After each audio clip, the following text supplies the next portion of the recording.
Jean, can you explain how self-management, if you like, completely changed you and your husband's ability to cope with the side effects of his Parkinson's disease? It helped us to cope with a non-motor symptom of his Parkinson's disease because it made us closer as a couple. Now, you say a non-motor symptom. Tell me, the problem was with sleep. Tell me about that. Sleep was only recognised some 8 years ago as a common problem for people with Parkinson's. It was never recognised as commonly as it is now. And it's lack of sleep. Lack of sleep. In some cases, people sleep too much, but in the majority of cases, 40% of people have said that they don't sleep well. Some people go to the supermarket, spend the night there if they live alone. Some people enjoy it at first, as my husband did, because it was a novelty. He didn't have to go to work the next day, so he could read books, listen to sleepy music. He's got tapes marked sleepy music. Didn't work, it didn't matter.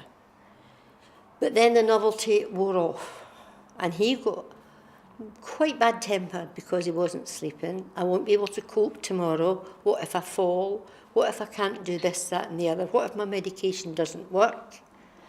Especially in the winter, it was a long, long night. You say that it brought you together. How did that work? What happened? It has brought us together now because we realise we have been given skills either for helping us to sleep better or for accepting that if we don't sleep for 8 hours every night, we're not going to collapse in a heap tomorrow morning, that life will go on. Our quality of life has improved. I understand what my husband's going through, and instead of being less critical, I'm a bit more understanding because I have read the booklets that the money from LTCAS gave us. And we now know, because of these booklets, that we are in the driving seat. We can control either the lack of sleep or the effect it has on our life. Sleep doesn't affect 12 hours of our life and Parkinson's the other 12. It is not the be-all and end-all of our life. How would you describe self-management then? What does it do, particularly for the patient who might feel really on their own to start with?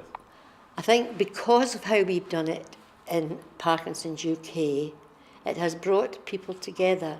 They have really begun to talk to each other about, well, I don't sleep either. And it was suddenly in the open. It was kept secret before because it seemed to be a weakness. Parkinson's was fine, but not being able to sleep and not being able to go to bed was something that we don't want to talk about. So the openness, the counselling, the booklets have enhanced life for people. They have given them the chance to talk to each other, to bring it out into the open. Carers as well. The carers who say now, oh, if I could only get a good night's sleep, my life would be better. And it wouldn't make my life dominated by lack of sleep or by dreading nighttime, which has happened in the past. How would you, if you like, describe the relative importance of what you've just described, self-management, and the professionals, the doctors, the expertise that comes from all their qualifications? Which is more important? I think they have to go hand in hand as far as Parkinson's is concerned. And for that reason, we have involved Parkinson's nurse specialists as part of this programme.